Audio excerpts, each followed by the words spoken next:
స్వరము మాధుర్యము నీ పాదాలు అపరంజిమయము యేసయ్యా నా ప్రాణ ప్రియుడా మనగలనా నిన్ను వీడి క్షణమైన యేసయ్యా నా ప్రాణ ప్రియుడా మనగలనా నిన్ను వీడి క్షణమైన నీ ముఖము మనోహరము నీ స్వరము మాధుర్యము నీ పాదాలు అపరంజిమయము. ఆయన ముఖదర్శనము చూడాలని మనోహరమైనటువంటి ఆ స్వరమును వినాలని మాధుర్యమైనటువంటి ఆయన ఉన్నతమైన అపరంజితు పోలిన పాదములను మనము తాకాలని ఆయన సన్నిధిలో కొరకై ఎదుర్చుతాము. నీవే నా తోడువై నీవే నా జీవమై నా మృదిలో నా నిలిచిన జ్ఞాపికవై నీవే నా తోడువై నీవే నా జీవమై నా మృదిలో నా నిలిచిన జ్ఞాపికవై అనువనువున నీ కృప నిక్షిప్తమై నన్ను ఎన్నడు వీడని అనుబంధమై అనువనువున నీ కృప నిక్షిప్తమై నన్ను ఎన్నడు వీడని అనుబంధమై యేసయ్యా నా ప్రాణ ప్రియుడా మనగలనా నిన్ను వీడి క్షణమైన యేసయ్యా నా ప్రాణ ప్రియుడా మనగలనా నిన్ను వీడి క్షణమైన నీ ముఖము మనోహరము నీ స్వరము మాధుర్యము నీ పాదాలు అపరంజిమయము.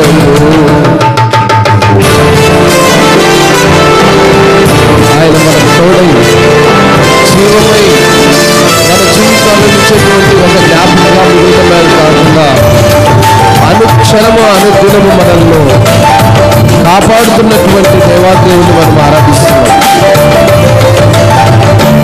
నీవే నా శైలమై నీవే నా శృంగమై నా విజయానికి నీవు బహుగుణమై నీవే నా శైలమై నీవే నా శృంగమై నా విజయానికి నీవు భుజబలమై అనుక్షణమున శత్రువుకు ప్రత్యక్షమై నన్ను వెనుదీయనీయక వెనుకక్కినావు అనుక్షణమున శత్రువుకు ప్రత్యక్షమై నన్ను వెనుదీయనీయక వెనుకక్కినావు యేసయ్యా నా ప్రాణ ప్రియుడా మనగలనా నిన్ను వీడి క్షణమైన యేసయ్యా నా ప్రాణ ప్రియుడా మనగలనా నిన్ను వీడి క్షణమైన నీ ముఖము మనోహరము నీ స్వరము మాధుర్యము నీ పాదాలు అపరంజిమయము. నా శైలమై నా శృంగమై నా విజయానికి ఒక భుజముపై ఉన్నటువంటి బలమై అనుక్షణం శత్రువు ఉన్నప్పుడు నన్ను ఏమాత్రము భయపడలేక నన్ను వెనుకట్టి నడిపిస్తున్నాను.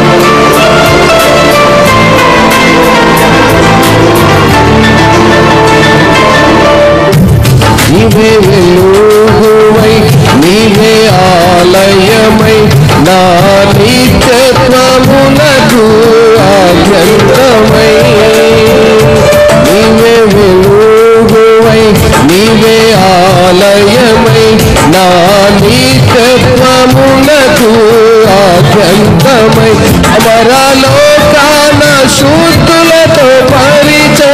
ఆలయమై నన్ను మై మరచి నేనేమి చేసేదను అమరలోకాన శుద్ధులతో పరిచయమై నన్ను మై మరచి నేనేమి చేసేదను యేసయ్యా నా ప్రాణ ప్రియుడా మనగలనా నిన్ను వీడి క్షణమైన యేసయ్యా నా ప్రాణ ప్రియుడా మనగలనా నిన్ను వీడి క్షణమైన నీ ముఖము మనోహరము నీ స్వరము మాధుర్యము నీ పాదాలు అపవంతుమయము.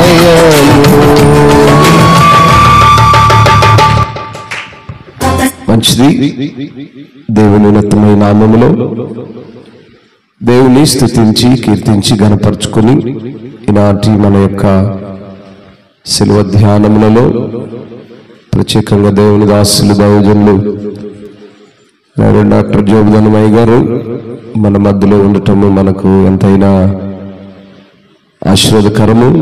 ఎందుకంటే వారి మధ్య కాలంలో ఇక్కడ మనకు సమీపంలో లేరు కనుక వారు మరి ఈరోజు సమయం అడిగినప్పుడు ప్రేమతో మనకి నాటి సమయాన్ని కేటాయించి మన మధ్యకు వచ్చి శ్రేష్టమైనటువంటి శిలువ ధ్యానములను దేవుని యొక్క ఆ ఉన్నతమైన కరుణ ఆ ప్రేమ వాత్సల్యమును మరి మనకు అందించట కొరకు దైవజనులు మనకు వద్దకు వచ్చినారు కాబట్టి ప్రేమతో సమయాన్ని వారికి అప్పగిస్తున్నాను. అందరూ చప్పట్లు కొట్టి సమయం వారికి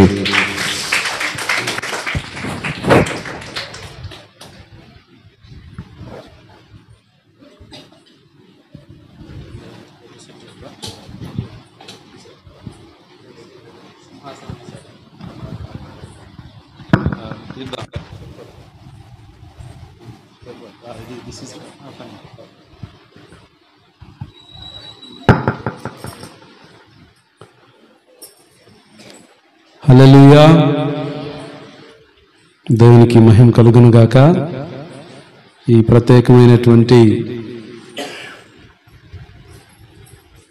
ఉపవాస పండుగలు ఏం పండుగలు? ఇవి ఉపవాస పండుగలు.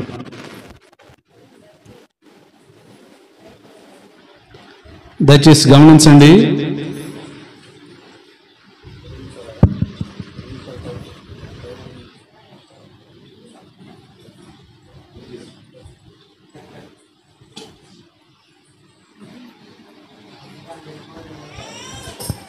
గడిచినటువంటి దినాలలో మీరు ప్రతిదినము ఉపవాసం చేస్తూ ప్రార్థనలు జరుపుతున్నారని విన్నాను. అది చాలా సంతోషకరమైనటువంటి విషయం. నేను ఈ ఉపవాస కూటాలలో దేవుని యొక్క వాక్యం ఏమి బోధించాలని నేను దేవుణ్ణి అడిగినప్పుడు దేవుడు నా మనసులో ఉంచిన ఆలోచన ఏంటంటే, నీవు నన్ను అడిగినట్టే ప్రజలను కూడా అడగమన్నాడు దేవుడు. అర్థమవుతుందా నేను అనే మాట? నీవు నన్ను అడిగినట్టే నీవు కూడా ప్రజలను అడగమన్నాడు. కాబట్టి ఆ ప్రశ్న నేను మీతో అడుగుతున్నాను. ఈ దినం వాక్యం అంశాన్ని మీరిస్తారా, నన్నే మాట్లాడమంటారా? నేనే మాట్లాడమంటారా? Thank you for your encouragement. దేవునికి మహిమ కలుగును గాక. ప్రభు అయినటువంటి యేసుక్రీస్తు వారు మనం బైబిల్ గ్రంథంలో గమనించినట్లయితే మత్తయి సువార్త 4వ అధ్యాయంలో యేసు ప్రభు వారు ఉపవాసం ఉన్నటువంటి ప్రత్యేకమైన సందర్భం మనందరికీ పరిచితమైనటువంటి వాక్య భాగం. మన ఉపవాసం ఉండడంలో మొట్టమొదటిగా there is a special purpose in our life. మన జీవితంలో ప్రత్యేకమైనటువంటి ఒక ఉద్దేశం ఉండాలి. ఉపవాసానికి ఉద్దేశం లేకుండా ఉండకూడదు. అర్థమవుతుంది అనుకుంటా నేను చెప్పే మాట. మనం ఉపవాసం చేస్తున్నాము అని అంటే, ఫాస్టింగ్ చేస్తున్నామంటే, ఫాస్టింగ్ యొక్క అర్థం ఏమిటంటే మనము ఒక దీక్షలోనికి వెళ్తా ఉన్నాం, ఒక దీక్ష చేస్తూ ఉన్నాం. దేని కొరకు చేస్తున్నాం అనేటువంటిది ఒక స్పెసిఫిక్ రీజన్ మన జీవితంలో ఉండాలి, ప్రత్యేకమైనటువంటి కారణం ఉండాలి.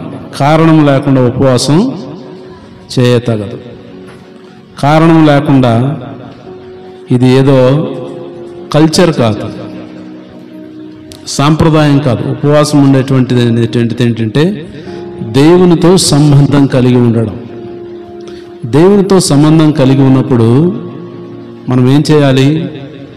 దేవుని యొక్క మాటను మనం వినాలి. తర్వాత మనము దేవునితో మాట్లాడాలి. There is a intercession with God. దేవునితో విజ్ఞాపన కలిగి ఉండాలి. అది ప్రత్యేకమైనటువంటి ఉద్దేశం. బహుశా మీరు ఆ ఉద్దేశాలతో ఉన్నారో నాకు తెలియదు. అయినా నా బాధ్యతగా నేను చెప్తున్న మాట ఏంటంటే, ఉపవాసం ఎంతమంది ఉంటున్నారు చెప్పండి? ముందుగా ఫుల్గా తిన్నా ఉపవాసం ఉన్నా పర్వాలేదు. సరే, ఉపవాసంలో ఉన్నటువంటి ఉద్దేశాన్ని నేను ముందుగా జ్ఞాపకం చేస్తూ ఉన్నాను.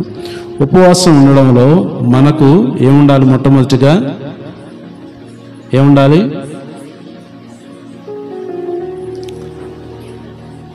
సరే, నా యొక్క ఉద్దేశాన్ని జ్ఞాపకం చేస్తూ ఉన్నాను, వినండి. నేను చదువుకునే రోజుల్లో నాతో పాటు ఒక మిత్రుడు ఉండేవాడు. ఆ మిత్రుడు ఉపవాసం ఉంటున్నాడు. వినండి, ఉపవాసం అంటే భోజనం నీళ్లు లేకుండా దీక్ష. మనకు తెలుసు, తాసుబాం కసిపెట్టిందంటే అది ఆహారం తీసుకోదంట, కాటేసేదాకా దీక్షలో ఉంటుందంట అని కథలు చెప్తుంటే విన్నాను కదా. తాసుబాము కసిపెట్టిందంటే ఒకసారి చెనికితే అది ఆ మనిషిని కాటేసేంత వరకు అది దీక్షలో ఉంటుందంట, సన్నగా అయిపోద్దంట అని కథలు చాలాసార్లు ఇట్లా వింటూ ఉంటాం. అయితే నేను చదువుకునే రోజుల్లో ఒక స్నేహితుడు ఉన్నాడు. వాడు రోజు భోజనం చేయట్లేదు. అడిగాను, ఎందుకు నువ్వు భోజనం చేయట్లేదు అంటే, నేను ఫాస్టింగ్ బ్రదర్ అన్నాడు. ఎందుకయ్యా ఫాస్టింగ్ అన్నాను. అప్పుడు వాడు చెప్పినటువంటి ఫన్నీ ఆన్సర్ ఏంటంటే తెలుసా? నేను ఒక అమ్మాయిని ప్రేమిస్తున్నాను, ఆ అమ్మాయి నన్ను చేసుకుంటుందో లేదని ఉపవాసం ఉంటున్నాను అన్నాడు. ఏంటి? ఆ అమ్మాయి కోసం ఉపవాసం ఉంటున్నాడంట. ఆ అమ్మాయి ఖచ్చితంగా నన్ను చేసుకోవాలని నేను ఉపవాసం ఉండి రోజు ప్రార్థన చేస్తా ఉన్నాను. ఉపవాసం ఉండి చేస్తున్నాడు. దీంట్లో అర్థం లేదు నాకు తెలిసినంత వరకు. దీంట్లో అర్థం ఏమైనా ఉందా చెప్పండి? అర్థం లేనటువంటి ఉపవాసం. మనం చేసేటువంటి ఉపవాసం కూడా అలా ఉండకూడదు. మనం చేసేటువంటి ఫాస్టింగ్ అనేటువంటిది అలాంటిది అవ్వకూడదు. ప్రభు అయినటువంటి యేసుక్రీస్తు వారు మత్తయి సువార్త 4వ అధ్యాయంలో మనం గమనించినట్లయితే ప్రభువారు కూడా 40 దినములు ఉపవాసం ఉన్నటువంటి సందర్భం అది. 40 దినములు ఉపవాసం ఉన్న తరువాత ఎవరు వచ్చారు యేసు ప్రభు దగ్గరికి? అపవాది వచ్చి ఏం చేశాడట? టెంప్ట్ చేస్తున్నాడు. ఇదిగో నాకు నమస్కారం చెయ్యి, ఈ లోక రాజ్యాలన్నీ నీకు ఇస్తా. నువ్వు సెలవిస్తే ఈ రాళ్లను రొట్టెలుగా. టెంప్టేషన్స్. నాకు ఒక మిత్రుడు ఉన్నాడు. వాడికి ఏదన్నా పని కావాలంటే వచ్చి ఇదిగో ఈ లెటర్ రాసి పెట్టు అని అడగాలనుకో, వచ్చి కొంచెం ఈ ఉత్తరం రాయాలండి, కొంచెం రాయండి అన్నాను అనుకోండి. జనరల్గా మనం కొన్ని సందర్భాల్లో ఏం చేస్తామంటే బిజీగా ఉన్నప్పుడు ఇప్పుడు బిజీగా ఉన్నారు, ఇప్పుడు కాదు తర్వాత అని చెప్తాం. అతను వచ్చేటువంటి రివర్స్ గేర్ ఎలా వస్తాడంటే, మొన్న ప్రసాద్ దగ్గర తీసుకుని బ్రహ్మాండంగా రాసిండు ఉత్తరము, నువ్వు అటు రాయలేవు అంటాడు. అంటే నేనేం చేయాలి? రోషన్ తెచ్చుకొని ప్రసాద్ కంటే బ్రహ్మాండంగా నేను ఈ ఉత్తరాన్ని, మామూలు ఉత్తరం రాయమంటే ఇప్పుడు కాదులే అబ్బా బిజీగా ఉన్నాలే తర్వాత రేపు రాద్దాం రేపు అంటాను, లేదా రేపు చూసుకుందాంలే అంటాం. టెంప్టేషన్ ఎలా అంటే, ప్రసాద్ హ్యాండ్ రైటింగ్ సూపర్ ఉంటుంది. అసలు ప్రసాద్ ఆలోచనలు చాలా డిఫరెంట్గా ఉంటాయి. అంత బాగా లెటర్ రాస్తాడు. నువ్వు అటు రాయాలి మామ అన్నాడు అనుకో, నువ్వు అటు రాయలేవు అన్నాడు అనుకోండి, నాకేమవుద్ది? ఒక విధమైనటువంటి ఫీలింగ్. ఏమిటా ఫీలింగ్? ప్రసాదం నా ముందు పోతున్నాడు, నేను ఈసారి లెటర్ రాసి అయితే ప్రసాద్కి ఏం రాలేదు, నువ్వు బాగా రాసినా అనిపించుకోవాలా అనే ఫీల్తో నేనేం చేస్తాను, నా సమయాన్ని టెంప్ట్ చేసి. యేసు ప్రభు వారికి శక్తి సామర్థ్యాలు లేక కాదు, కానీ ఇక్కడ యేసు ప్రభు వారు శక్తిమంతుడు కాదు, కానీ యేసు ప్రభు యొక్క శక్తి సామర్థ్యాలను తెలుసుకోవటానికి సాతానుడు ఎలా వస్తాడని అంటే టెంప్ట్ చేస్తాడు, శోధిస్తాడు, శోధన కలిగిస్తాడు. యేసు ప్రభు వారిని శోధన కలిగించాడు. అయితే యేసు ప్రభువుకి ఈ లోక రాజ్యాలన్నీ ఎవరి వాస్తవానికి? ప్రభువే. కానీ నీవు నాకు నమస్కారం చేస్తే నేను నీకు ఈ రాజ్యాన్ని ఇస్తా. నీలో శక్తి ఉంది కదా, ఈ రాళ్లను రొట్టెలుగా చేసుకో. అయితే దేవుడు ఇస్తున్నాడు మాట ఏంటో తెలుసా? ఏమన్నాడు? యేసుప్రభు వారు చెప్పినటువంటి మాట, మనుష్యుడు రొట్టె వలనే మాత్రం కాదు, కానీ ఆయన నోట నుండి వచ్చేటువంటి ప్రతి మాట వలన. శక్తి దేనిలో ఉంది? దేనిలో ఉంది శక్తి చెప్పండి? దేవుని యొక్క మాటలో శక్తి ఉంది, దేవుని యొక్క వాక్కులో శక్తి ఉంది, దేవుని యొక్క మాటలో స్వస్థత ఉంది, దేవుని యొక్క మాటలో విజయం ఉంది, దేవుని యొక్క మాటలో చనిపోయిన వారు సైతము తిరిగి లేసేటువంటి పునరుద్ధాన శక్తి యేసుప్రభు వారు కలిగి ఉన్నాడు. ఈ శక్తి సామర్థ్యాలు సాతానుడికి తెలియక కాదు, కానీ ఇవన్నీ కూడా తన ముందు చేసి చూపించాలని. పాస్టర్లకు కూడా వచ్చే శోధన ఏంటో తెలుసా? మీరు దెయ్యాలు వెళ్ళగొడతారంట కదా, మీరు స్వస్థతలు చేస్తారంట కదా, మా ముందు ఒకటి చేయండి చూద్దాం. ఆ అమ్మాయికి కళ్ళు లేవు, కళ్ళు తెప్పించండి చూద్దాం. ఏదో కనపడని నడుముల నొప్పులు పోయినాయి, ఏదో షుగర్, ఇట్లాంటివి. ఇవన్నీ ఏమిటి అని అంటే క్రైస్తవులు దేవుని బిడ్డలైనటువంటి వారికి వచ్చేటువంటి శోధన. అందును బట్టి ప్రభువారు అన్నాడు, శోధనను సహించువాడు ధన్యుడు అన్నాడు. మన జీవితంలో అనేక సందర్భాల్లో క్రైస్తవ విశ్వాసాలుగా మనం జీవిస్తున్నప్పుడు మనకు వచ్చేటువంటి శోధన కూడా ఇలాగే ఉంటుంది. మీరు ప్రార్థనకు పోయేవాళ్ళు కదా, మీరు ప్రార్థనకు పోయేవాళ్ళే కదా, మీకే ఎందుకు కష్టాలు రావాలా? మీరు ప్రార్థన చేసేటువంటి వాళ్ళు కదా, మీకే ఇలాంటి సంబంధాలు ఎందుకు కుదరాలా? టెంప్టేషన్. ఆ టెంప్టేషన్ ఏమవుతుందంటే దేవుని పైన ఉండేటువంటి విశ్వాసాన్ని బలహీనపరచడమా లేదా బలవంతుని చేయడమా, రెండు జరగాలి. ఆ శోధన వల్ల ఏమవ్వాలి? బలహీనపడిపోవడమా లేదా బలవంతుడిగా తీర్చబడ్డామా? షడ్రక్ మెషక్ వారి యొక్క జీవితాలలో శోధనలు వచ్చాయి, అగ్నిగుండంలో వేయబడ్డారు. వింటున్నారా? నేను బైబిల్ తీయట్లా కాబట్టి చూడొచ్చు. శోధనలు వచ్చినప్పుడు తీసుకొని వెళ్ళి అగ్నిగుండంలో వేశారు. ఎక్కడ వేశారు? అగ్నిగుండంలో వేశారు. అగ్నిగుండంలో వేసినప్పుడు అబ్బో ఇంకా మన జీవితాలు ఇంతటితో అయిపోయినాయి అనుకున్నారా? అగ్నిగుండంలో చనిపోతాం అనుకున్నారా? వారేమన్నారు తెలుసా? ఒకవేళ రాజా ఆ దేవుడు మమ్మల్ని రక్షించకపోయినప్పటికీ కూడా ఈ ప్రతిమకైతే మేము మొక్కం. కాన్ఫిడెన్షియల్ లెవెల్స్ అనేటువంటి విశ్వాస జీవితంలో ఉన్నతమైనటువంటి స్థాయిలో మన జీవితాలు ఉండాలి. ఒకవేళ if God not permitted us we won't worship the idol, ఆ యొక్క విగ్రహాన్ని మీకు మాత్రం మేము నమస్కారము చేయలేము. That is our confidential level. దేవుడు రక్షిస్తాడు ఒకవేళ, if God not deliver us, ఒకవేళ దేవుడు చేయకపోయినా కూడా మా కాన్ఫిడెన్షియల్ లెవెల్ ఏంటో తెలుసా? మా విశ్వాసం ఏంటో తెలుసా? మా నమ్మకం ఏమిటో తెలుసా? ఆ ప్రతిమకైతే మాత్రం మేము నమస్కరించలేము. మొక్కం అంతే, చావైనా రేవైనా ఏదైనా కూడా దేవుని కొరకే.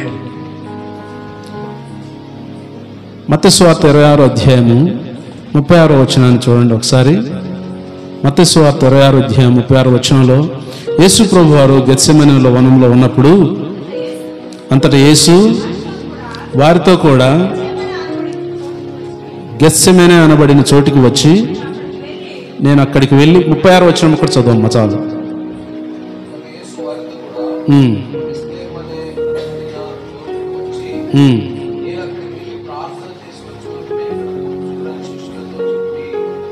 53 వచ్చింది బహుశా.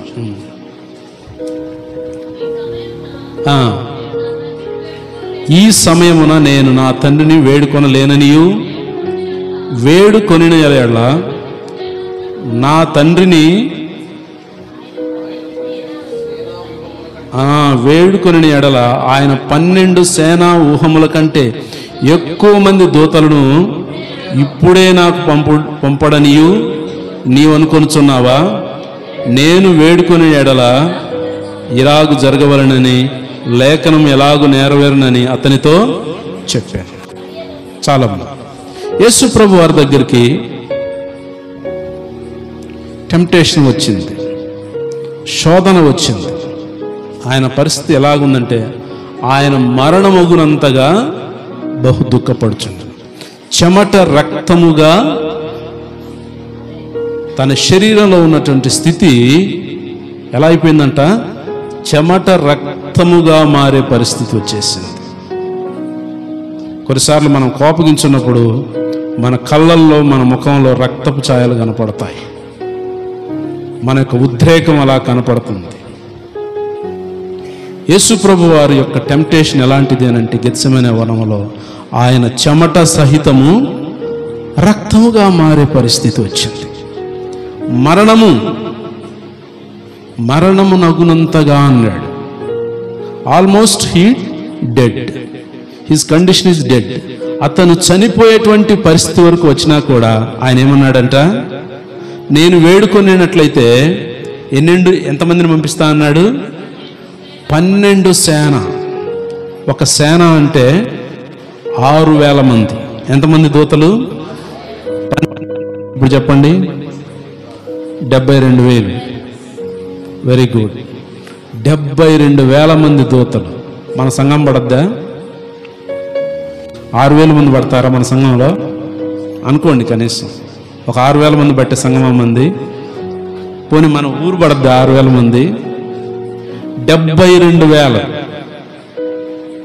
నేను వేడుకుంటే కానీ నేను వేడుకోను. That is not my will. అది నా ఉద్దేశం కాదు. నా తండ్రి యొక్క చిత్తాన్ని నెరవేర్చడమే. నేను బలవంతున్నే, బలం కలిగినటువంటి వాడినే, కానీ నా బలాన్ని నేను వాడను. That's my strength. నేను వాడలేను. దేవుని చిత్తాన్ని నేను జరిగించాలి కనుక నా శక్తిని ప్రక్కన పెడతా ఉన్నాను. నా శక్తిని ఉపయోగిస్తే నా శక్తి, నా యొక్క మహిమే బయటకు వస్తుంది. నేను దానిని వాడకపోతే నా తండ్రి యొక్క చిత్తము నెరవేర్చబడుతుంది. మనం ఎప్పుడు కూడా మన శక్తిని, మన జ్ఞానాన్ని ఉపయోగించే ప్రయత్నం చేస్తూ ఉంటాం. వీలైనంత వరకు మన శక్తి సామర్థ్యాలను వాడతాం. ఎదుటివాడు మనకు ఏదైనా చేస్తే మనం కుయుక్తిగా వీడిని ఎలా దెబ్బ కొట్టాలి, ఏ సందర్భంలో వీడిని మనం దెబ్బ కొట్టగలము, ఏ సందర్భంలో వీడిని విసిగించగలము, ఏ సందర్భంలో ఇతన్ని మనం లొంగ తీసుకోగలము, వీడు డబ్బుకు లొంగుతాడా, రాజకీయ పవర్కు లొంగిపోతాడా, లేకపోతే ఆర్థిక సమస్యలలో లొంగిపోతాడా, వీడి యొక్క బలహీనత ఏమిటి? సంసోన్ దగ్గరికి వచ్చినటువంటి డెలీలా దేని గురించి ప్రశ్నించింది? సామర్థ్యం గురించి, తన యొక్క బలం గురించి. మన అపవాది ఎప్పుడు కూడా మన బలాన్ని చూస్తాడు. మన బలాన్ని మనం ఉపయోగించినప్పుడు ఫెయిల్ అవుతాము. దానికి బదులుగా దేవుని బలాన్ని ఉపయోగిస్తే విజయం నీదే. దేవుని యొక్క బలానికి, దేవుని యొక్క ఉద్దేశానికి, దేవునికి నువ్వు అవకాశం కలిగిస్తే ఆయన తీర్పు ఎలా ఉంటుందో చెప్పలేము. ఆయన తీర్పు భయంకరంగా ఉంటుంది. ఆయన తీర్పు మనలాంటి తీర్పు కాదు కదా. మానవులుగా మనం ఏదైనా ఎదుటివాడికి ఏదైనా చేయగలమనంటే, శత్రువుని హతం చేయాలంటే మహా అంటే చంపగలుగుతాం, చంపుతామేమో, కానీ అంతకుమించి మనం ఇంకేదైనా చేయగలమా? అదే దేవునికి అవకాశం ఇచ్చి చూడండి, దేవుడు నీ శత్రువును ఏం చేయగలడో చేస్తాడు. నీకు బలమును ఇస్తాడు. నీ బలమును రెన్యూ చేస్తాడు. నూతన బలం ఇస్తాడు. నూతన శక్తిని ఇస్తాడు. యేసు ప్రభువారు సైతము కొండ మీద ఉన్నప్పుడు ప్రభువారు ఏం చేశాడు? తండ్రికి తనను అప్పగించుకున్నాడు. కానీ ఆయన యొక్క బలాన్ని ఆయన వాడలేదు. ఆయన యొక్క శక్తిని ఆయన వాడలేదు. దేవుని యొక్క చిత్తానికి తాను సమర్పించుకున్నాడు. క్రైస్తవులుగా మన జీవితాలలో ఉపవాసం అనేటువంటి ఒక ప్రణాళిక కలిగి ఉన్నప్పుడు మనం ఏమై ఉండాలి? స్పెసిఫిక్ రీజన్ మన జీవితంలో ఉండాలి. ప్రత్యేకమైనటువంటి కారణం ఉండాలి. కారణం లేకుండా ఉండాల్సినటువంటి అవసరత లేదు. యేసు ప్రభు వారు 40 దినాల ఉపవాసంలో ప్రభువారికి కలిగినటువంటి మేలు ఏంది అనేది మనం గమనించినట్లయితే ఆయనలో ఉన్నటువంటి బలము, ఆయనలో ఉన్నటువంటి శక్తి రెన్యూ అయిపోయింది, డబల్ అయిపోయింది, డబల్ పోర్షన్ అయిపోయింది. Strength and his power. ఆయనలో ఉన్నట్టు శక్తి సామర్థ్యాలు మించిపోయినాయి. మనం ఉపవాసం ఉన్నాము అని అంటే, మనం ప్రార్థన చేస్తూ ఉన్నాము, ప్రభువారి యొక్క దీక్ష చేస్తున్నాము అని అంటే మనలో ఏమవ్వాలి? దీక్ష తదనంతరము శోధకుడు వస్తాడు, శోధిస్తాడు.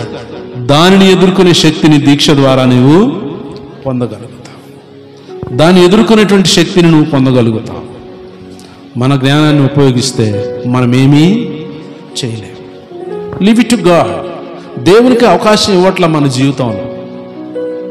మనకు వచ్చేటువంటి సమస్యలకు పరిష్కారం ఎందుకు దొరకట్లేదనంటే దేవునికి మనం అవకాశం ఇవ్వట్ల, దేవుని సన్నిధికి మనం అవకాశం ఇవ్వట్ల, దేవుని యొక్క ప్రసన్నతకు మనం అవకాశం ఇవ్వట్ల. అందుకే మన జీవితాలలో దేవుని యొక్క శక్తిని చూడలేకపోతున్నాం. దేవుని యొక్క శక్తిని నువ్వు చూడాలంటే దేవునికి నీ జీవితంలో, నీ హృదయంలో స్థానం ఇచ్చి చూడు. దేవునికి ఇవ్వవలసినటువంటి ప్రయారిటీ నీ జీవితంలో ఇచ్చి చూడు. దేవుని యొక్క మహిమనేమిటో నువ్వు గమనించగలుగుతావు. కీర్తనాకారుడైనటువంటి దావీదు రాసినటువంటి కీర్తన 84వ కీర్తనలో మొదటి 5 వచనాలను చూసినట్లయితే కోరహ కుమారులు రాసినటువంటి కీర్తన. ఆయన అంటాడు కదా, చదవండమ్మా. నీ నివాసములు ఎంత రమ్యములు, యెహోవా మందిరావరణమును చూడవలనని నా ప్రాణము ఎంతో ఆశపడుచు ఉన్నది. ఎందుకు ఈ కీర్తనాకారుడు ఈ కీర్తన రాస్తున్నాడనంటే తన హృదయమును దేవుని యొక్క ఆలయములో, దేవుని యొక్క సన్నిధిలో, దేవుని యొక్క ప్రసన్నతను చూడవలనని నా హృదయం ఎంతగానో ఆశపడుతుంది. మైకు పెట్టి పాటలు పాడిందే పాటరా పాచిపల్ల దాసరు అన్నట్టుగా పాటలన్నీ పాడినాక లాస్ట్లో ముసుకేసుకొని చెనకాల కూర్చుంటారు. పాస్టర్ నువ్వు చెప్పింది మొత్తం విన్నా నేను, తెల్లారినాక ఇంకొకళ్ళు లేచి వస్తాడు. పాస్టర్ నువ్వు చెప్పిందంతా నేను మంచంలో పడుకొని చెట్టు కింద మొత్తం విన్నా సార్, రాత్రి నువ్వు వాక్యం చెప్పినావు, ఎవరో ఇంకొక ఆయన కూడా చెప్పిండు, ఆయన కూడా బాగానే చెప్పిండు, ఇంకొక ఆమె కూడా పాట పాడింది, ఆమె కూడా బ్రహ్మాండంగా పాడింది అంటారు. ఏడున్నాడు వీడు? ఇంట్లో చెట్టు కింద మంచం మీద పండుకున్నాడు, నులకల మంచం వేసుకొని పండుకొని విన్నాడు అంటాడు. కీర్తనాకారుడైనటువంటి దావీదు he's not ordinary man, he's a king, రాజు. ఆయన ఏమంటున్నాడు తెలుసా? నా హృదయము దేవుని యొక్క ఆలయమును చూడవాలని, దేవుని యొక్క ఆవరణను చూడవాలని ఎంతో ఆశపడుతూ ఉన్నది, సొమ్మసిల్లుతూ ఉన్నది. అదే 10వ వచనం అంటాడు కదా, నీ యొక్క ఆవరణంలో 1 దినము గడుపుట 1000 దినముల కంటే కూడా శ్రేష్టమైనది. ఆయన యొక్క ఆవరణంలో పరిశుద్ధత ఉంది. ఉపవాసం ఉండి ఇంట్లో ఉండొచ్చు, కానీ ఇక్కడికి ఎందుకు వచ్చామో తెలుసా? ఆయన యొక్క ప్రసన్నత ఉంది, ఆయన యొక్క పరిశుద్ధత ఉంది, ఆయన నివాసం చేసేటువంటి స్థలం. 6వ వచనంలో పిచ్చుకలకు వాన, 5వ వచనమమ్మా,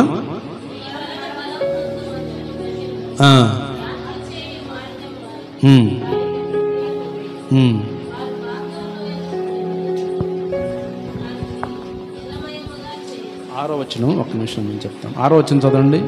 ఇప్పుడు చదివింది 6వ వచనమేనా?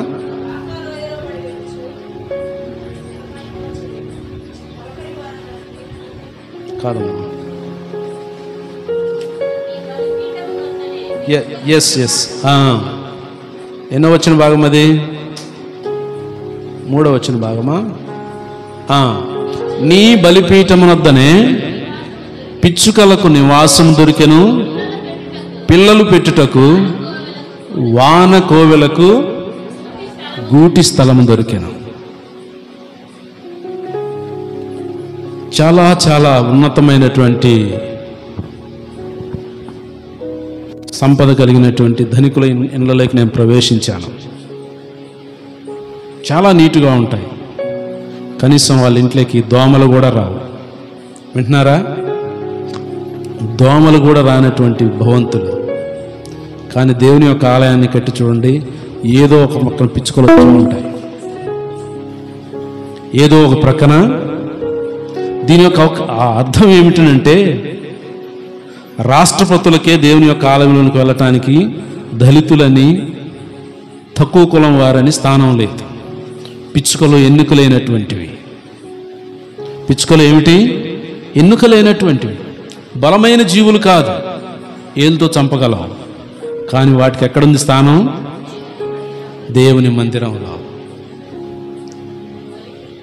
దేవుని యొక్క మందిర ఆవరణంలో, ఆయన బలిపీఠం దగ్గర, ఆయన యొక్క యోగ్యమైనటువంటి స్తుతియాగం చేసే స్థలంలో పిచ్చుకలకు స్థలం దొరికింది, వానకోవెలకు స్థలం దొరికింది. ఇది దేవుని యొక్క సన్నిధి. నీ ఉపవాసం చేశావు, నీ హృదయం ఏమై ఉండాలనంటే ఆయన యొక్క సన్నిధికి రావాలనని, ఆయన సన్నిధిలో ఉన్నటువంటి ఆత్మీయ బలాన్ని నేను పొందుకోవాలనేటువంటి దీక్ష నీలో కలిగి ఉండాలి. నేను కూడా ఉపవాసం కొన్ని సంవత్సరాల క్రితం ఉన్నాను. ఉపవాసం ఉన్న ఈ 45 దినాలకు అడ్డం పెంచుకొని ఉదయం నుంచి ఏం తినకుండా సాయంత్రం ఎప్పుడు 6 గంటలకు భోజనం చేసి, దట్స్ నాట్ ఫాస్టింగ్. అది సరైనటువంటి ఉపవాసం. ఈ దీక్ష తర్వాత, ఈ ఉపవాసం తర్వాత మనం ఆ యొక్క శక్తి ఏమిటో మనము చూడగలగాలి. ప్రభు కొరకు చేసేటువంటి ఈ యాగము మన జీవితాల్లో మనము అనుభవించగలగాలి. అనుభవించాలి అని అంటే మనం ఏమై ఉండాలంట? దేవుని కొరకు ఎదురు చూచేవారిగా ఉండాలి. దేవుని యొక్క ఆవరణమును ప్రేమించేటువంటి వారిగా ఉండాలి. దేవుని తేజస్సు నిలిచే స్థలమిది, క్షేమము కలిగించు, వెంటాడే భయములైనా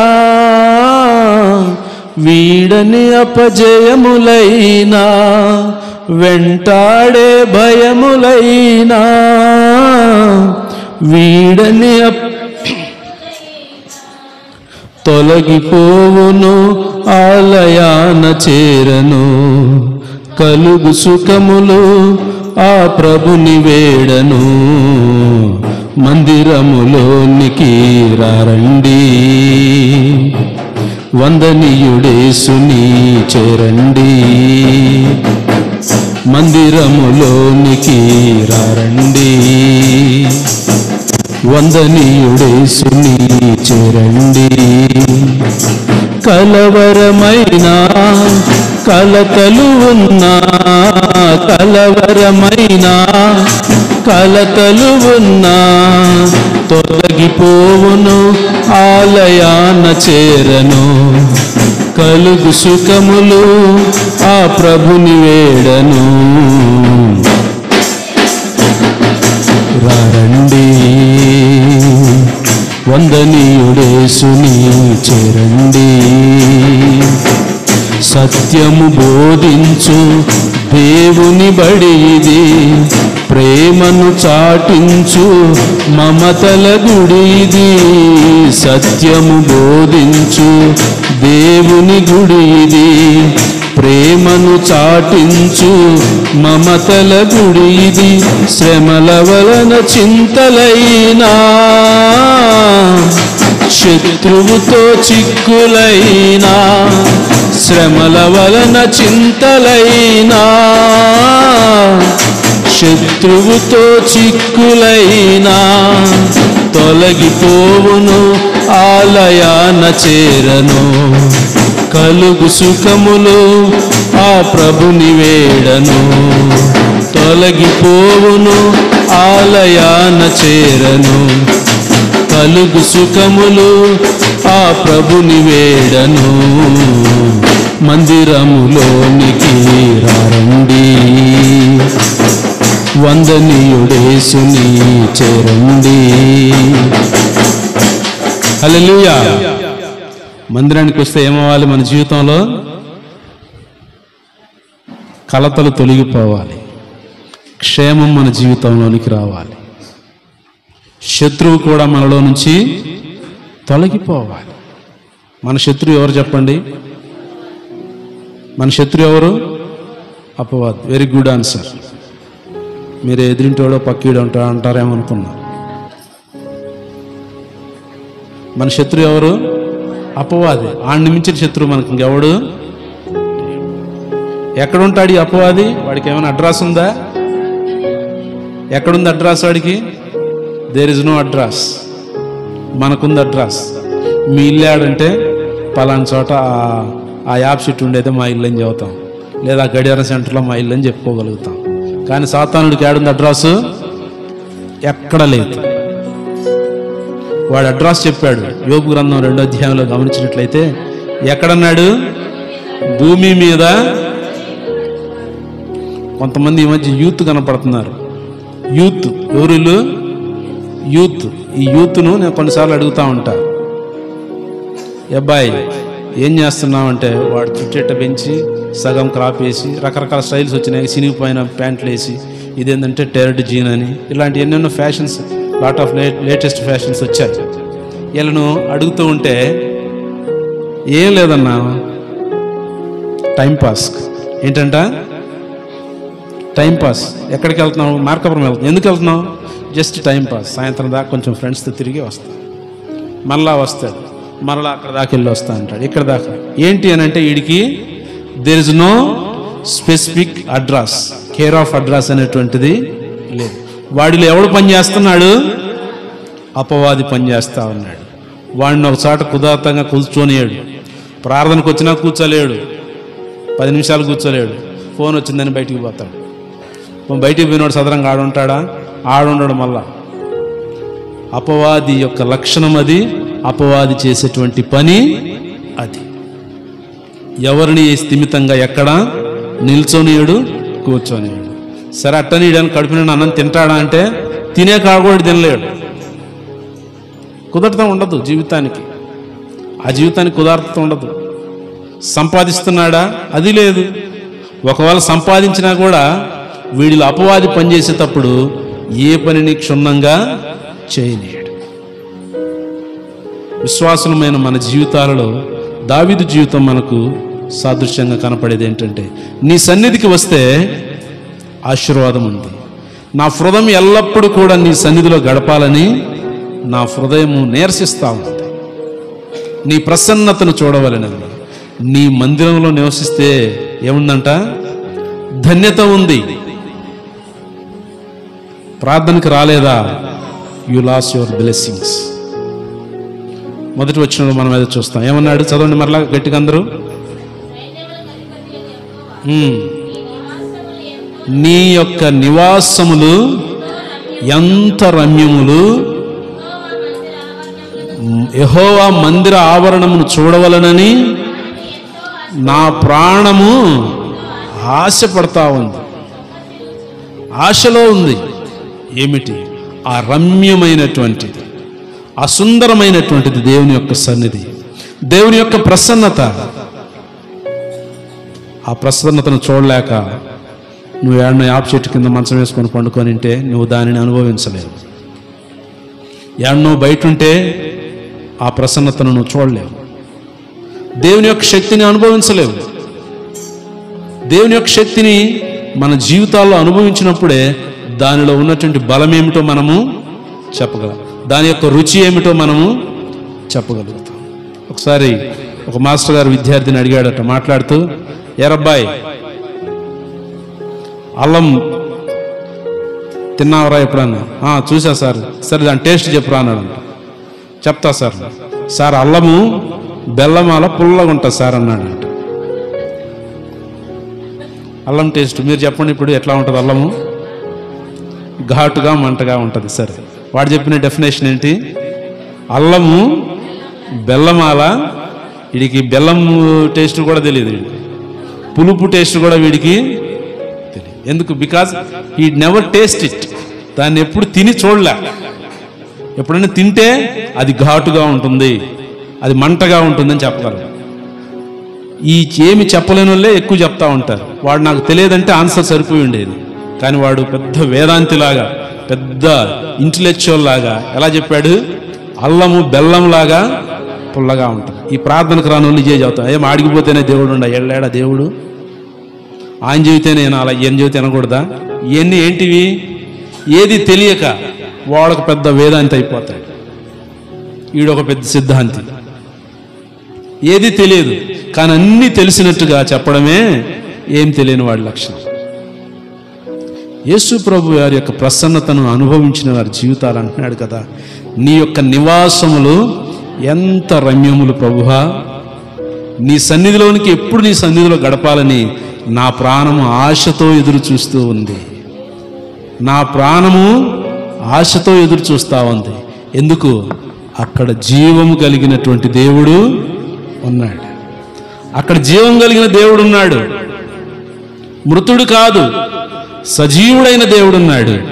ఆయనను ఆరాధించవలని నా హృదయం ఎప్పుడు కూడా ఆనందంతో కేకలు వేయించింది. ఆనందం దేవుని సన్నిధానికి రావటానికి.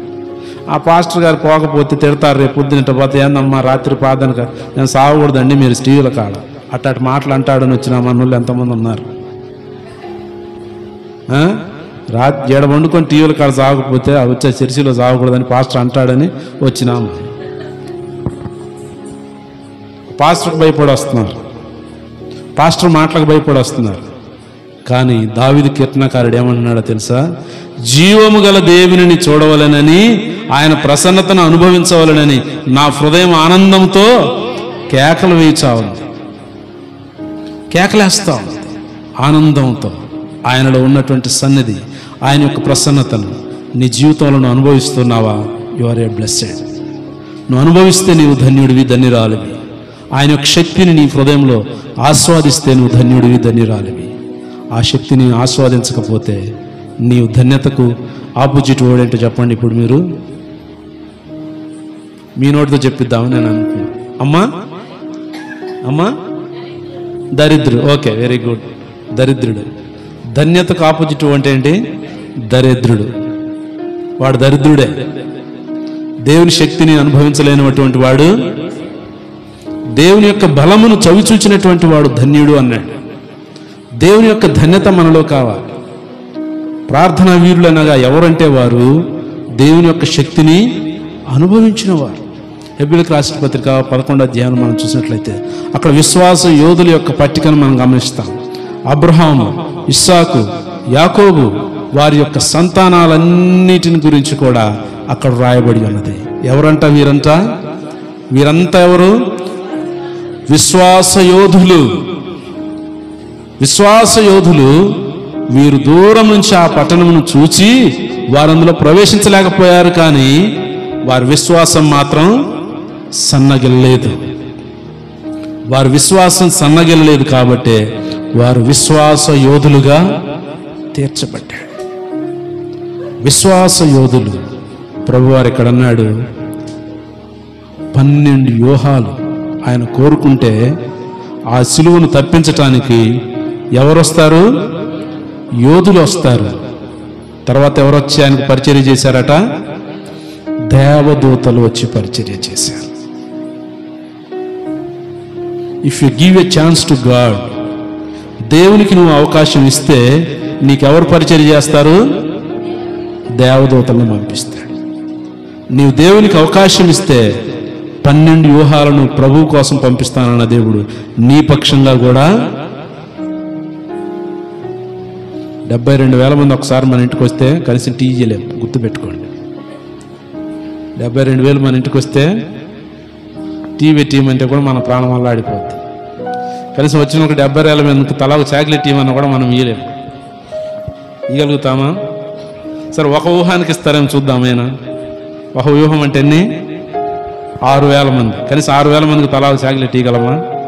6,000 మందికి టీ ఇవ్వగలమా మన స్తోమత? కానీ మన వెనకాల ఎవరున్నారు? సైన్యములకు అధిపతి యగు యెహోవా ఉన్నాడు. 72,000 మంది యోధులను పంపిస్తాడు నీ పక్షంగా.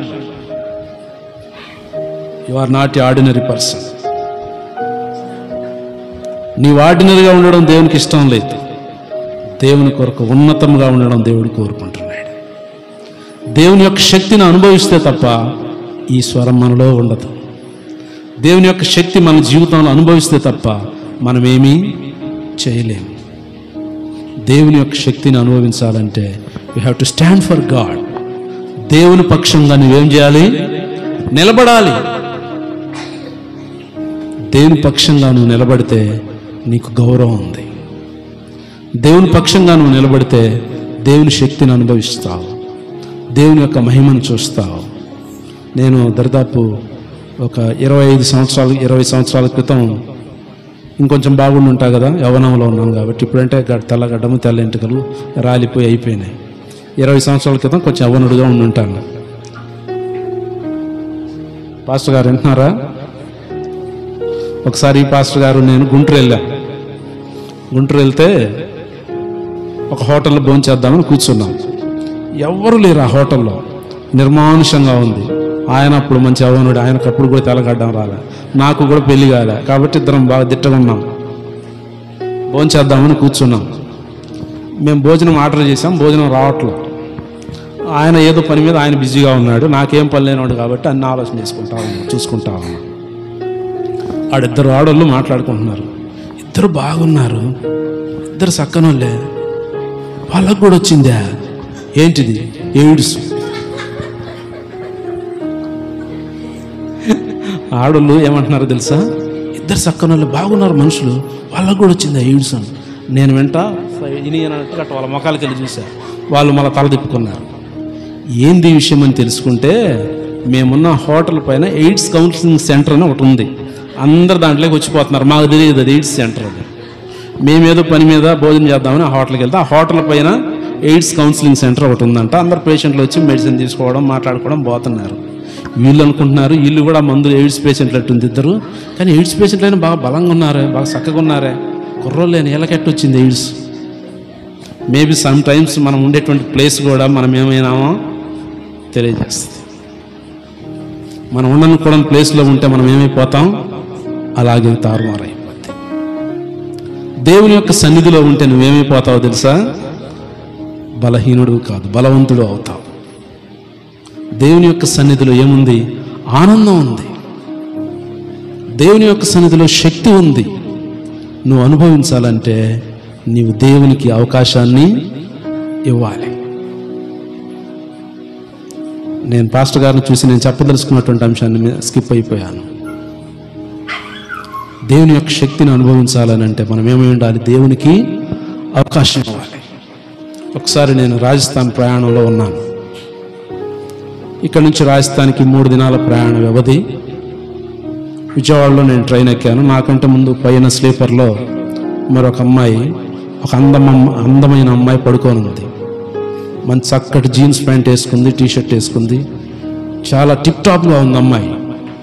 నేను నైట్ 12 గంటలకు ఎక్కాను. లైట్ వేస్తే నిద్రపోతుంది అమ్మాయి. చూసా, నేను కింద పడుకున్నాను. నేను నిద్రపోయా. ఎర్లీ మార్నింగ్ ఉదయాన్నే నిద్ర లేచాను. లేచిన తర్వాత ఆ అమ్మాయి కూడా వెళ్ళి బ్రష్ చేసుకొని వచ్చి రెడీ కూర్చుంది. నేను కూడా బ్రష్ చేసుకొని రెడీ కూర్చొని టిఫిన్ నేను అది ఆర్డర్ చేశాను. టిఫిన్ వచ్చింది, నేను తిన్నాను. ఆమె కూడా ఏదో టిఫిన్ ఆర్డర్ చేసుకుంది, తిన్నది. పరిచయాలు అయినాయి. వింటున్నారా? ఇట్లాంటి కథలు చాలా ఇంట్రెస్ట్గా ఉంటాయి వినటానికి కదా. ఏదో పాస్టర్ గారు ఏదో చేసి ఉంటాడు అన్నట్టు ఉంటుంది కదా. అవును కదా. సరే, కూర్చున్న తర్వాత పరిచయాలు అయిపోయింది. మీరు ఎక్కడండి, ఏం చేస్తారు? నా అడ్రస్ నేను చెప్పాను. ఆమెను అడిగాను. నేను ఏదో చదువుకుంటున్నాను, బీటెక్ సంథింగ్. ఆమె గురించి ఏదో చెప్పింది. నేను ఢిల్లీలో చదువుతున్నాను, ఢిల్లీ వెళ్తున్నాను, చెన్నై నుంచి వస్తున్నాను. ఆమె వివరాలు అయిపోయింది. వివరాలు అయిపోయిన తర్వాత, పరిచయాలు అయిపోయిన తర్వాత ఇంకా కొంచెం క్లోజ్ అవుతాం కదా. క్లోజ్ అయిన తర్వాత ఆ అమ్మాయి ఏం చేసిందంటే, తన హ్యాండ్ బ్యాగ్లో నుంచి ఒక పర్సు లాంటిది తీసింది, బయటికి తీసి రండి అన్నది. ఎదురుగా ఉన్నాం కదా, ట్రైన్లో ఎంత ఉంటుంది, ఇంతే కదా ఉండేది, ఎంతకంటే ఉండదుగా. కూర్చున్నాం, చెప్పండి అమ్మా ఏంటి అన్నాను. తీసి టైంపాస్. ఏంటి టైంపాస్ తెలుసా? పేకాలు తీసింది హ్యాండ్ బ్యాగ్లో నుంచి. నాకేమో పేకాట రాదు, నేను ఎప్పుడు ఆడలా. నేనుండి sorry I don't know how to play this playing cards అని చెప్పి నేను చెప్తే అవునది, లేదు జోక్ చేయబాకండి, లేదు నిజమండి నాకు పేకాట రాదు, నేను ఎప్పుడు ఆడలేదు, నాకు పేకాట తెలియదు. 2 సార్లు అడిగింది, 3 సార్లు అడిగింది. నిజంగా అండి నేను జోక్ చేయట్లేదు, నిజంగా నాకు పేకాట రాదు. ఆ అమ్మాయి ఇట్లా నా మొహంకి వెళ్ళి మరలా సీరియస్గా చూసి, చూడటానికి ఎద్దాలో నువ్వు పేకాట లేని మొగోడి, నువ్వు ఒక మొగోడి అన్నది. చూడటానికి ఎద్దాలో నువ్వు పేకాట రాని మొగోడి, నువ్వు కూడా ఒక మొగోడి అనా అన్నది. అవమానమే. ఒక స్త్రీ నుంచి అన్నోన్ పర్సన్ ఒక మొగోడివా అని అంటే అది అవమానకరమైనటువంటి విషయమే. తర్వాత ఇంకొంచెం దూరం ప్రయాణం కొనసాగిన తర్వాత ఇంకా దాదాపు 36 గంటలు ప్రయాణం చేయాలి. ఇద్దరం అలాగే ఎదురెదురు కూర్చొని. కొంత సమయం అయిపోయిన తర్వాత ఈవినింగ్ అయింది. ట్రైన్లో నేను ప్రేయర్ చేసుకొని పడుకున్నాను. మరలా మార్నింగ్ అయింది. మార్నింగ్ లేచాను. ఎవరో పాస్టర్స్ మన వాళ్ళు ఎవరో ఫోన్ చేసి వాళ్ళ విషయాలు ఏదో మాట్లాడుతుంటే ప్రేయర్ చేయండి బ్రదర్ అన్నారు వారు. నేను ప్రేయర్ చేశాను. అదేం మనసులో చేసుకోలేను, వినపడాలిగా ఎదుటోడికి, కాబట్టి ఫోన్ దగ్గర పెట్టుకొని ప్రార్థన చేసిన తర్వాత అయిపోయింది. ఇవన్నీ కూడా నా ఎదురు కూర్చున్న అమ్మాయి యవనస్తురాలు అబ్జర్వ్ చేస్తాను. నేను నైట్ ప్రేయర్ చేసి పడుకోవడం, పొద్దున ఫోన్లో నేను ప్రేయర్ చేయడము, ఇవన్నీ గమనిస్తూ దిగే సమయం సాయంకాలం అయింది. దిగే సమయంలో వచ్చినప్పుడు దగ్గరకు వచ్చి చేతులు పట్టుకొని, I'm very sorry brother, I disturbed you, నన్ను క్షమించండి, నేను మీ గురించి తప్పుగా మాట్లాడాను, తప్పుగా అర్థం చేసుకున్నాను, కాబట్టి నన్ను క్షమించండి. ఆ స్త్రీ నన్ను ఆ మాట అన్నప్పుడు నేను పెళ్లిగానే ఉన్నా కాబట్టి ఆడదానికి, నీకు ఆడదానికంటే నాకు మగవాడికి పౌరుషం లేదని ప్యాకెట్ ఆడి ఉంటే దేవునికి అవకాశం ఇచ్చేవాడినా? ఒకవేళ వచ్చిండి, రాదు ఆఫ్ కోర్స్, ఒకవేళ వచ్చిండి ఆడినా, లేదా ఆ మాటకు నేను తిరిగి మరలేదన్న ఒక కోపగించుకొని, ఏమ్మా ఆడదానివా నువ్వు కాదా, ఎంత మాట్లాడుతున్నావు, ఒకవేళ ఈ భాష నేను వాడి ఉంటే దేవుడు మహింపరచబడేవాడా? Never happen that. దేవునికి అవకాశం మన జీవితంలో ఇస్తే మనం హెచ్చించబడతాం. దేవునికి అవకాశం మన జీవితంలో ఇవ్వకపోతే, మన సొంత తెలివితేటలు ఉపయోగిస్తే దేవునికి మహిమ మన జీవితంలో లేదు. She's a very good friend of me. మంచి స్నేహితులుగా తయారు. ఎందుకు ఈ మాట జ్ఞాపకం చేస్తున్నానంటే, you give to priority God. దేవునికి మనం అవకాశం ఇవ్వాలి, దేవుని కార్యాలను చూస్తాం. దావీదు జీవితంలో అదే అంటున్నాడు, నీ ప్రసన్నతను చూడవలనని నా హృదయం ఎంతో ఆశపడుతూ ఉన్నది. జీవము గల దేవుణ్ణి, ఇది చాలా శ్రేష్టమైనటువంటి మాట. జీవము గల దేవుడు, శక్తి లేనటువంటి వాడు కాదు. నువ్వు అనుకున్నట్టు ఏ రాయి రప్ప అంతకన్నా కాదు. ఆయన ఈ జీవం కలిగినటువంటి దేవుడు. జీవం కలిగిన వాడు ఏం చేస్తాడు చెప్పండి? జీవం కలిగిన వాడంటే ప్రాణం ఉన్నవాడు ఏం చేస్తాడు?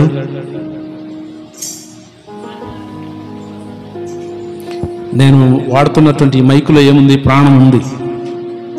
ప్రాణం ఉంది కాబట్టి నా మాటను బయటకు తీసుకువెళ్తుంది. ఇందులో ఆ ప్రాణమే లేకపోతే ఈ స్పెట్స్ నేను ఎక్కడ పెడితే అట్లున్నా అట్లాగే ఉండిపోయేది. జీవం కలిగిన దేవుడు నువ్వు శోధనలో, కష్టాలలో, ఇబ్బందుల్లో, ఇరకాటంలో ఉన్నప్పుడు ఆయన ఏం చేస్తాడు? ఆయన స్పందిస్తాడు. ఆయన చేయవలసినటువంటిది చేస్తాడు.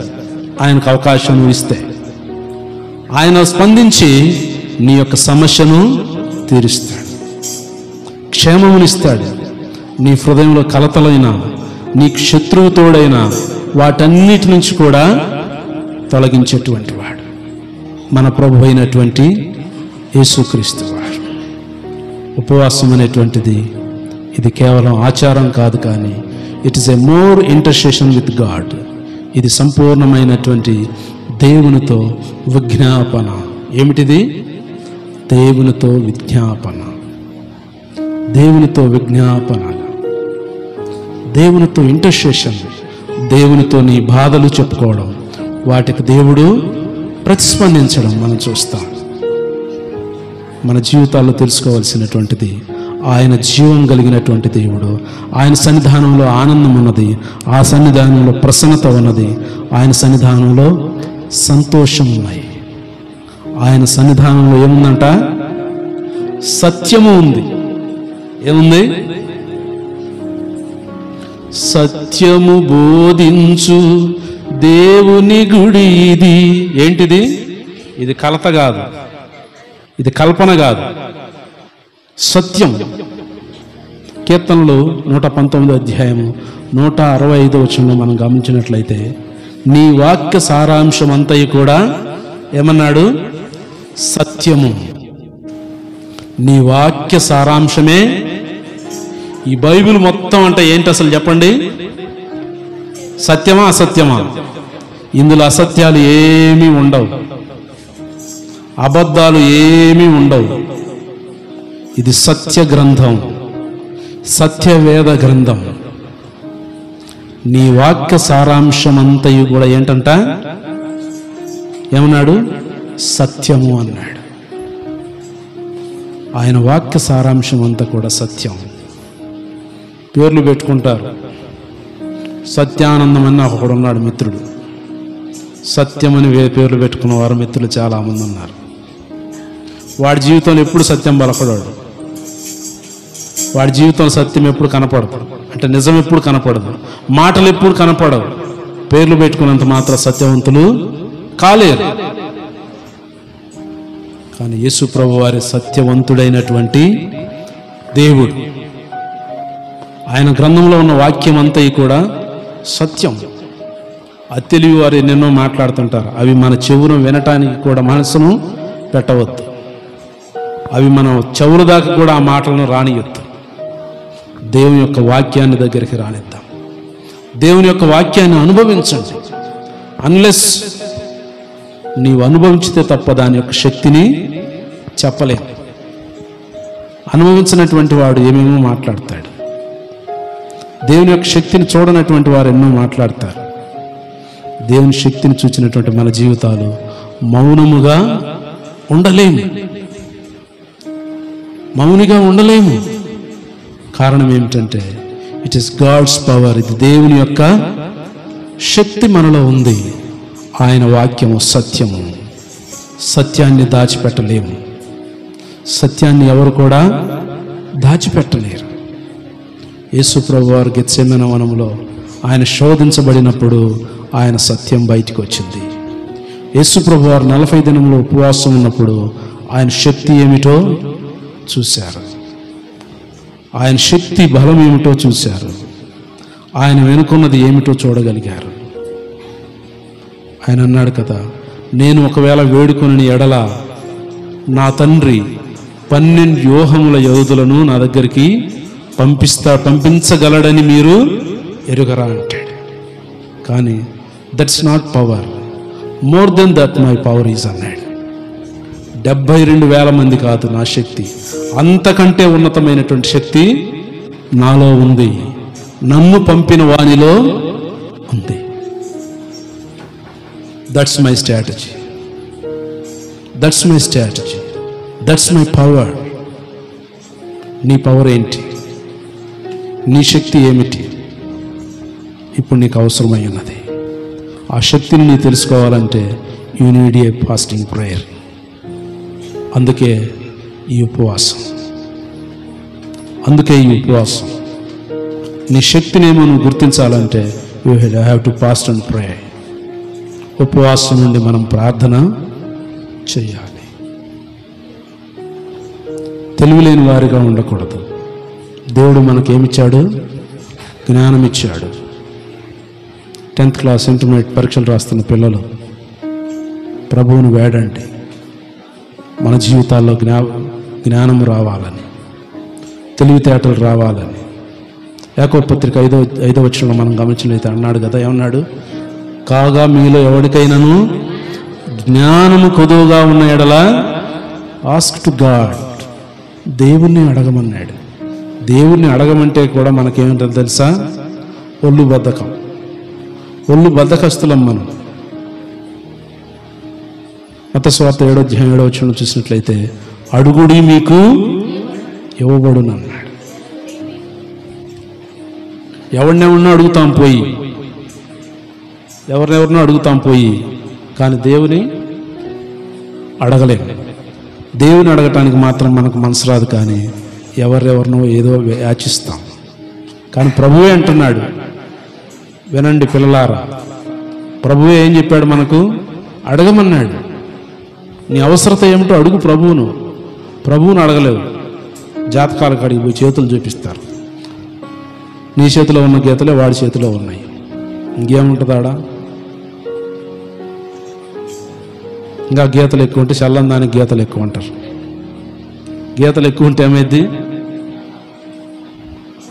కానీ ప్రభు అంటాడు, నన్ను అడగమంటున్నాడు ప్రభు.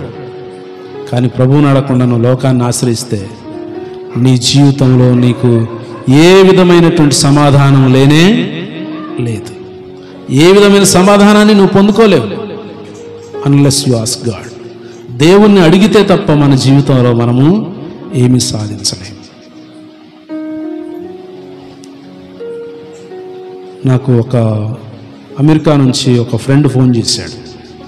సార్, ఒక ముస్లిం సోదరుడు అమెరికాలో ఉంటున్నాడు, నా ఫ్రెండ్ అమెరికా నుంచి ఫోన్ చేసి రంజాన్ శుభాకాంక్షలు చెప్పాడు. పోయిన సంవత్సరం రంజాన్కి కూడా అతను అమెరికాలో ఉండి, మార్కాపురంలో పలానా చోట మా ఇల్లు సార్, మీరు మా ఇంటికి వెళ్ళి భోజనం చేయండి, మా ఇంటికి నేను ఫోన్ చేశాను, మీరు మా ఇంటికి వెళ్ళి రంజాన్ పండగ కాబట్టి భోజనం చేయమని ఫోన్ చేశాడు. నేను వెళ్ళలేకపోయాను. మరలా మొన్న ఫోన్ చేశాడు, రంజాన్ ఈ ఫాస్టింగ్స్లో ఉన్నాం సార్ మేము కూడా, ఈసారి అయినా మా ఇంటికి మీరు భోజనానికి రండి అని. ఎక్కడ వాడి ఇల్లు ఏడుంది, వాడేమో అమెరికాలో ఉన్నాడు. సో మాట్లాడుతూ, నేను అమెరికాలో ఉంటున్నాను కదా సార్, మీరు అమెరికా రావచ్చు కదా అన్నాడు క్యాజువల్గా. నేను చాలాసార్లు అప్లై చేశానండి, అమెరికన్ వీసా నాకు రాలేదు అని చెప్పాను. అప్పుడు వాడు అన్నాడు, చాలా తెలివిగా అన్నాడు, సార్ ఏంటి సార్, మాకు వచ్చింది అమెరికన్ వీసా, మీరు పాస్టర్లు కదా, మీరు దేవుని సేవకులు కదా, మీకెందుకు రాలేదు? అది నాకు ఎట్లా ఉందంటే ముఖం మీద కొట్టినట్టుగా ఉన్నమాట. Yes, I tried my best, కానీ నేను వీసా రాలా. వీసా రానంత మాత్రాన ఆయన దేవుడు కాకుండా పోలేదు. ఆయన దేవుడు దేవుడే. ఆయన చిత్తమైతే ఇస్తాడు. ఆయన చిత్తం అది కాకపోయిన ఎడల అది మనకు రాదు. నువ్వు అనుకోవచ్చు, ఎన్నో ప్రణాళికలు ఉండవచ్చు, but if it is God's will, అది దేవుని యొక్క చిత్తం అయితే దేవుడు ఖచ్చితంగా చేస్తాడు. దేవుని యొక్క చిత్తం కాని ఎడల నువ్వేమీ చేయలేవు. దేవుని చిత్తమైతేనే అది జరుగుతూ ఉంది.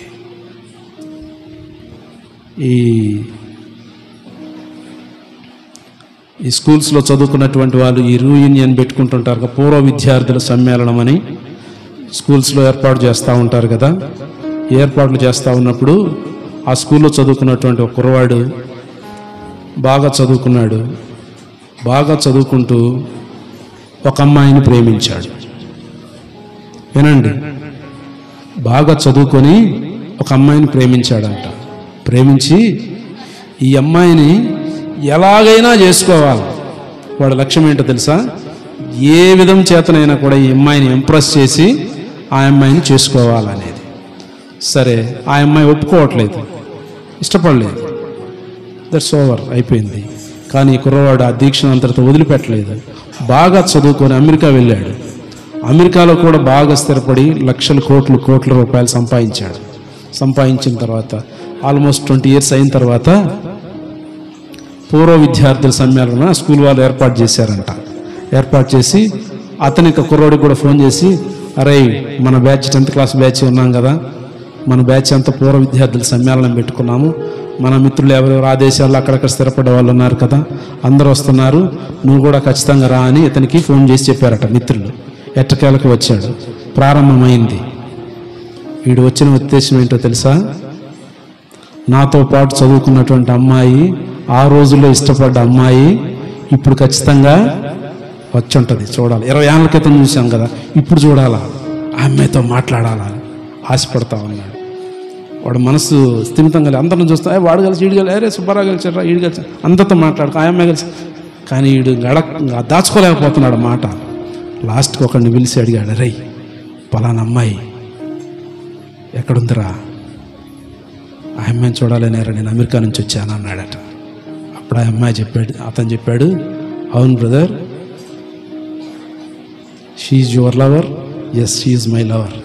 అప్పుడు ఆయన చెప్పాడు, నువ్వు ఆ అమ్మాయిని చేసుకోకుండా నువ్వు చాలా అదృష్టవంతుడిరా అన్నాడట. ఎందుకో తెలుసా, ఆ అమ్మాయి వేరే ధనవంతుని చేసుకుందిరా, చాలా ధనవంతుని చేసుకుంది. చాలా ధనవంతుని చేసుకొని వాడిని మోసం చేసి ఆ అమ్మాయికి ఉన్నటువంటి దురాట్ల చేత వాడిని చంపేసింది. వాడి దగ్గర నుంచి ఎన్నో కోట్ల రూపాయల ఆస్తులు వచ్చింది. అంతటితో అయిపోవాలా, ఆ అమ్మాయి మరలా ఇంకొక వివాహం చేసుకుంది. రెండో వివాహం కూడా చేసుకుంది ఆ అమ్మాయి ఇంకొకటితోటి వాడిని మోసం చేసి వాడి ఆస్తినంతా లాక్కొని వాడికి విడాకులు ఇచ్చింది. మరలా మూడో వివాహం కూడా. నువ్వెంత అదృష్టవంతుడు అంటే అలాంటి ఊబిలో పడకుండా నువ్వు అమెరికా దేశంలో కోట్లు సంపాదించి స్థిరపడ్డావురా. అప్పుడు అన్నాడు, నేను ఎంతో ప్రయాసపడ్డాను కదా, ఇది దేవుని యొక్క చిత్తము కాదని ఇన్ని సంవత్సరాలకు నాకు తెలిసింది.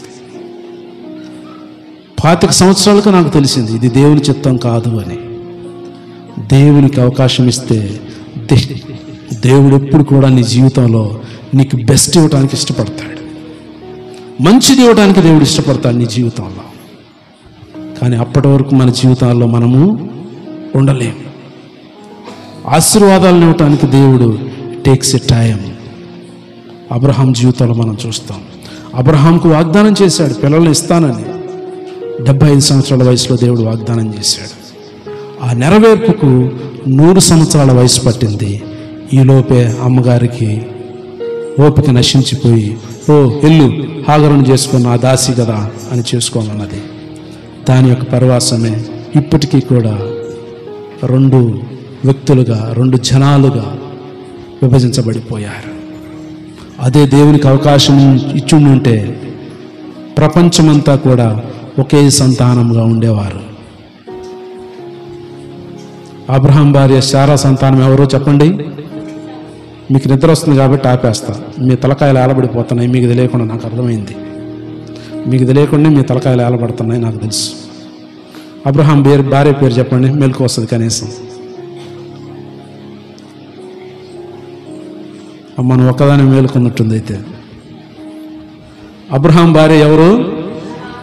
శారా సంతానం ఎవరు? ప్రసాద. ఎవరు మీరన్నది? ప్రసాద్ అని. ఇస్సాకులో నుంచి వచ్చినటువంటి సంతానమే మనం క్రైస్తవం. ఎవరు మనము? ఇస్సాకు సంతానం. అబ్రహాము ఇస్సాకులో నుంచి వచ్చిన వారు. మరి ఒక భార్య ఉంది కదా, ఆమె ఎవరు చెప్పండి? హాగర్ సంతానం ఎవరు? ఇష్మాయిలీలు ఎవరు చెప్పండి? మన సహోదరుడు. వాళ్ళు కూడా వారెవరు పరాయోళ్ళు కాదు, వారు కూడా మన సహోదరులే. అవునా కాదా? మన జీవితంలో దేవునికి అవకాశం ఇస్తే దేవుడు ఉన్నతమైన ఆశీర్వాదాన్ని నీ జీవితంలో ఇస్తాడు. దేవునికి అవకాశం ఇవ్వకుండా నీ సొంత ప్రయత్నం చేసినప్పుడు అది చెడిపోతుంది తప్ప మేలు మాత్రం నీ జీవితానికి కలగదు. అబ్రహాంకు దేవుడు వాగ్దానం చేశాడు, కానీ భార్య మాట విన్నాడు. నా దాసే కదా ఈ హాగర్ను చేసుకొని ఏం ద్వారా సంతానాన్ని కనాయి అన్నప్పుడు భార్య మాట విని హాగర్తో పోయినప్పుడు కలిగిన సంతానం నేటికి వారికి మనకు కయ్యం. నేటికి యుద్ధం జరుగుతుంది గాజాలో. ఇశ్రాయేలులో ఇప్పటికీ యుద్ధాలు జరుగుతూ ఉన్నాయి ఆస్తుల కోసం. ఎవరెవరికి? మనకు వాళ్ళకు. వాళ్ళెవరు? మన సోదరులే. వాళ్ళు కూడా సోదరులకు పడ్డది, ఒక ఇంటి వాళ్ళే, అన్నదమ్ములకు పడ్డది. దేవునికి అవకాశం ఇవ్వకపోబట్టి యేసు ప్రభు వారు మనకి ఇచ్చేటువంటి లేఖనాల్లో ఆయనకు అవకాశం ఇచ్చినప్పుడు దేవుడు తండ్రి యేసు ప్రభు వారిని ఉన్నతముగా ఆయన ఉన్నతమైనటువంటి స్థానంలో ఆయన మహిమను ఇవ్వగలిగాడు. ఒకవేళ అపవాది చెప్పినట్టుగా నాకు నమస్కారం చేస్తే ఈ లోక రాజ్యాలన్నీ నీకు ఇస్తానన్నట్లుగా ఆ రాజ్యాల కోసం ఆశపడి ఉంటే యేసు ప్రభు వారికి ఇటు మహిమ దొరికేది కాదు. ఉపవాసాన్ని ఆచరిస్తున్నటువంటి వారిలోనూ ఆచరించాలనేటువంటి ఉద్దేశంలో ఉన్నటువంటి వారికి కాను నా యొక్క సందేశం ఏమిటంటే, దేవుని కొరకు నిర్దిష్టమైనటువంటి ఆలోచనతో ప్రభు సన్నిధానానికి రండి. ప్రభు సన్నిధానంలో ఆనందం ఉంది, ప్రభు సన్నిధానంలో సత్యం ఉంది, ప్రభు సన్నిధానంలో సంతోషం ఉంది. ప్రభు సన్నిధానం రమ్యమైనటువంటిది. ఆయన కొరకు ఎదురు చూడండి, నూతన బలమును పొందుకుంటారు.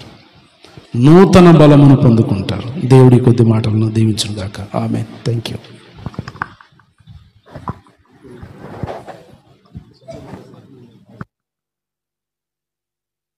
మంచిది. దేవుని ఉన్నత నామములో దేవుని దాసులు మరి అయ్యగారు, ఆయనకి సమయం సరిపోదులే, కనీసం గంటన్నర చెప్తే గన ఆయనకు చెప్పినట్టుండదు. చాలా ఉన్నతమైన సంగతులన్నీ మెమొరీ చేయగల శక్తి ఆయనకే ఉంది. ఆనాటి నుండి ఈనాటి వరకు ఆయన జర్నీలో, ప్రయాణంలో అనేక సందర్భాల్లో, ఎందుకనగా నా మటుకు నేనైతే ఇక్కడే బౌండరీ వేసుకొని ఉన్నాను. ఆయన అయితే ఇతర దేశాలు, ఇతర ప్రాంతాలు, అనేక మంది మరి ఫారినర్స్, అట్లా అనేక మందితో సహవాసాలు, అనేక మరి దేవుని పనిలో పాలిభాగస్థులుగా ఉంటూ ఆయన ఉంటున్నారు కనుక అనేక సంగతులు ఆయన దగ్గర నుంచి మనం నేర్చుకోగలుగుతాం. మెటుకు ఈ దినమున శ్రేష్టమైన సంగతులను మనకు వివరించినటువంటి సేవకులకు ప్రభు పేరిట వందనాలు సంఘపక్షంగా తెలియజేస్తూ చిన్న ప్రార్థన చేసుకొని మనం ఈనాటి ఈ శిలువ ధ్యానముల దినమును మరి క్లోజ్ చేసుకుందాం. పరిశుద్ధుడా, నీ ఉన్నత నామాన్ని బట్టి స్తోత్రాలు. నీ దాసులు, మా ప్రియులు నాయన రావుడున్నట్టు జోర్దాను గారిని ప్రభువా, ఈ చిన్న కుగ్రామంలోకి మీరు నడిపించి ఉన్నతమైన సంగతులను ప్రభువా, అనేక సంగతులను బోధించి అనేక మర్మములను వివరించే కృప మీరు ఇచ్చినందుకు స్తోత్రాలు. నా బిడ్డలను ప్రభువా అత్యధికంగా గ్రహించే శక్తిని దయచి నీ దాసుడు నాయన అనేక ప్రాంతంలో మిమ్మల్ని గురించిన సువార్తను ప్రకటిస్తున్నప్పుడు నిండారైన కృపను ఇంకా నూరంతలుగా ప్రభావమును కొమ్మరించండి నైనా. మరి అనేక దినములుగా ఎదురు చూస్తున్నాం. నీ దాసుడు అమెరికా ప్రాంతంలో సహోదరులను కలుసుకునేటువంటి సమయం కొరకు మేమందరముగా ప్రార్థిస్తున్నాం, ఎదురు చూస్తున్నాం. సహాయం చేయండి, కృప చూపండి. మా ఆశను తృష్ణను తీర్చువారు మీరు కనుక ప్రభువా, మీపై ఆధారపడి నమ్ముకుని హత్తుకుని ప్రార్థిస్తున్నాం. చేరు వచ్చిన సంఘమును, అతను దాసుని అల్పాహారం సిద్ధపరిచినటువంటి కుటుంబాన్ని నీ పుల్లెత్తి పట్టమని మా ప్రభువును మా రక్షకులను యేసే ఘనమైన నామములో ప్రార్థించండి వేడుకుంటున్నాము తండ్రి. ఆమేన్. ఇది ఎవరు ఆమెన్ చెప్పినట్లేరు పాపం.